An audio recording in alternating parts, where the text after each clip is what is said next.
Hello and welcome to Just One More Watch, and welcome today to a type of video I don't normally make.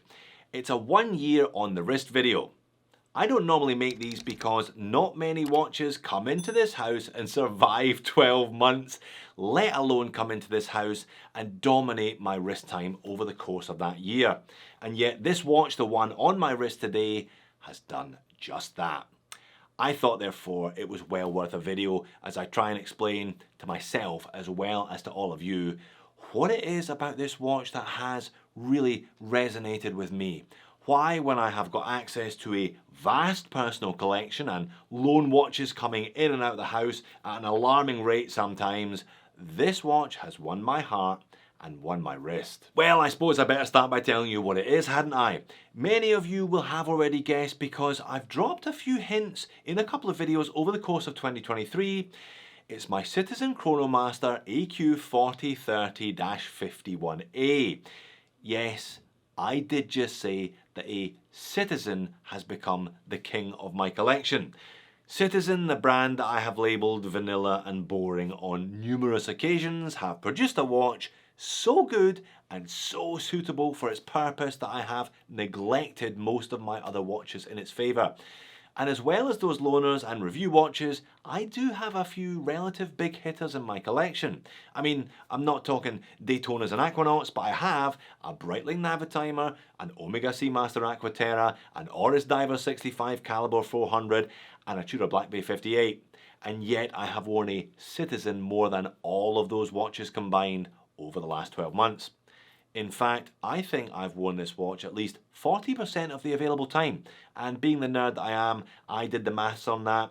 If I've worn this watch 40% of the year, I have worn it for approximately 12.5 million seconds since it arrived in Sydney. When I think about it, and I have been thinking about it, I can divide the reasons why I have taken to this watch into two areas: philosophy and practicality. Now, those two areas are both connected to each other by one key feature of the watch. The big reason why I've taken to this watch is because it's quartz. It's not a mechanical movement, it doesn't have a mainspring or a rotor. Instead, it has a quartz crystal, grown by Citizen specifically for this watch, I might add, and a rechargeable battery, which in combination make the second hand tick once per second. Now again, if you have already started typing a comment about how much you hate quartz, hang on for a minute, would you?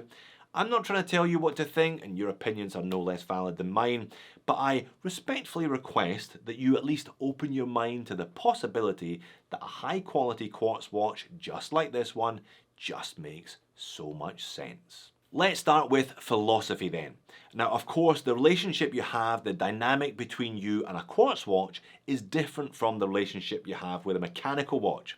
A mechanical watch needs you. It needs your movement to power its movement, literally. If you take it off for more than a couple of days, it will stop functioning. It will stop performing the task that it was created to perform, that being telling the time. This quartz watch does not need me. What it needs instead are ultraviolet rays. Because it's one of Citizen's eco-drive movements powered by light, it doesn't need me. It just needs a little bit of sunlight or even a light from an overhead bulb to continue doing its job entirely independently of its owner. Now, I grew up on quartz watches. If you've watched any of my State of the Collection videos, there are two Omegas lurking in a box that account for just about 17 years of wrist time between them. And if you add the Tag F1 that I sold, you can add another 5 years on top of that. So that is a quarter of a century of wrist time spread across only 3 watches. And the relationship that I had with those 3 watches was no less valid because they were battery powered. It wasn't about them needing me, it was about me relying on them. It was about the places I visited, the times I had, both good and bad, when they were an ever-present feature on my wrist. And they were an ever-present feature on my wrist because they just worked. And I am beginning to develop the same long-term relationship with this Citizen that I had with those other 3. I'm really enjoying having that go-to daily piece again that's always at the right time. Perhaps this watch hasn't so much changed me as a collector then, but changed me back into the collector that I used to be. What about practicality then? Well, if you can think of a more practical watch than this one, I would love to hear about it. Genuinely, please leave me a comment, let me know. I'm in Australia. We do not have access to the atomic clock signal down here, so I have no need or use for radio control. What I need then from my watch is a movement that retains its accuracy without external assistance. The A060 movement in the back of this Citizen Chronomaster is not only lovely to look at, but it has an accuracy rating of plus or minus 5 seconds per year. Not per day or per month, but per year. And of course, being the nerd that I am, I've had a watch check app running on this one since I got it. You can see here the first 2 months it gained exactly 1 second. And for the 7 months after that, it gained 3.5 seconds.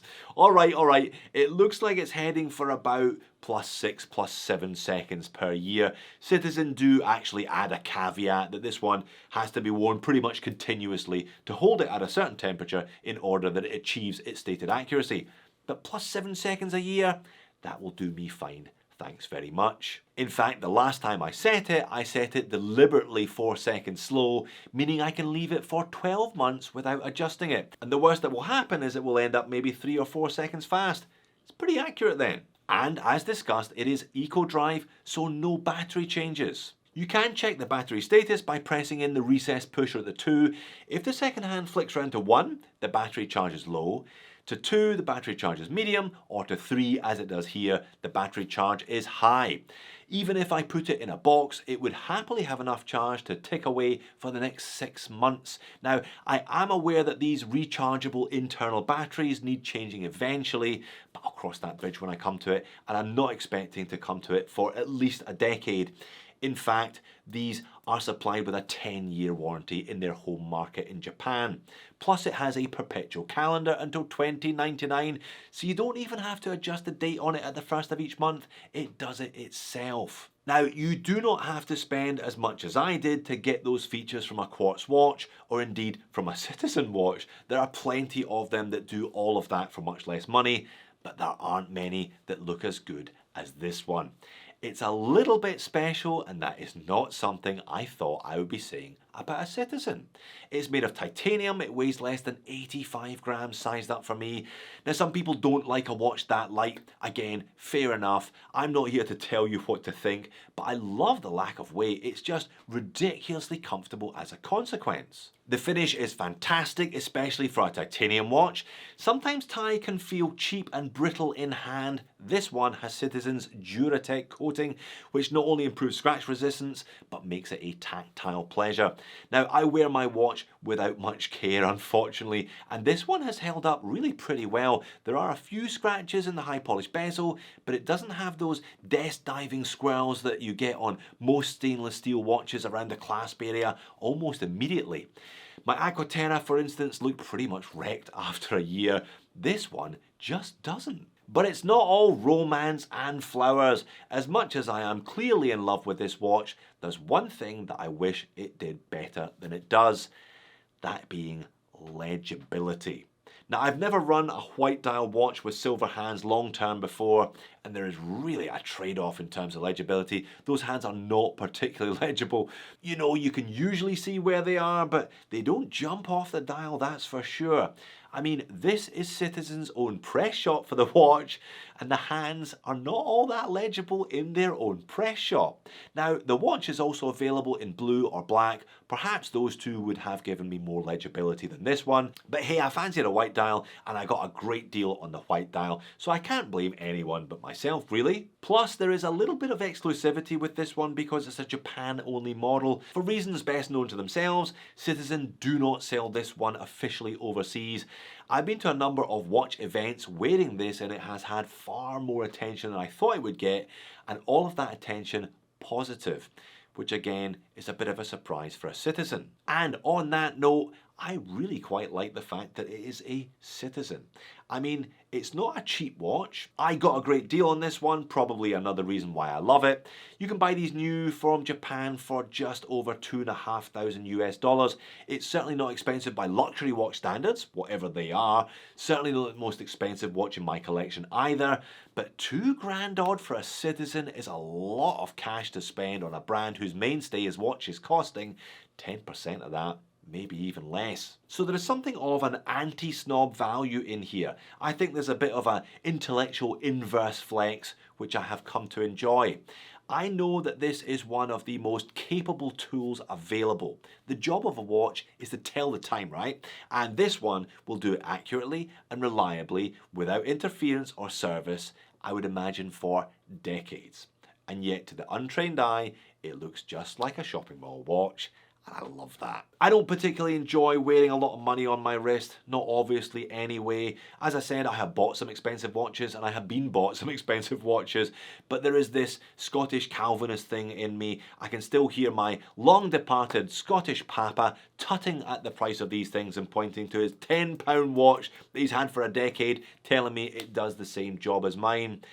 I think he would have approved of this one, just so long as I didn't tell him the RRP. So there you have it. Beautiful to look at, made by artisans using the finest materials, lightweight, comfortable, durable, reliable, accurate and understated. It has won my wrist and it has won my heart, and it has done so by winning my head first. If you're going to wear an analog watch in this day and age, surely it should be one like this. Anything else is just madness, right? Thanks for making it all the way to the back end of the video. I know these ones are a bit different, listening to me waffle on for 10 minutes or so I really do appreciate your endurance. I'm looking forward to reading all of your comments today about this Citizen and about your watch philosophy. You must be into this watch by now, so why not check out my original review of the only brand that comes close to this one really, Grand Seiko. Thanks for watching. I'll see you all again in the next one.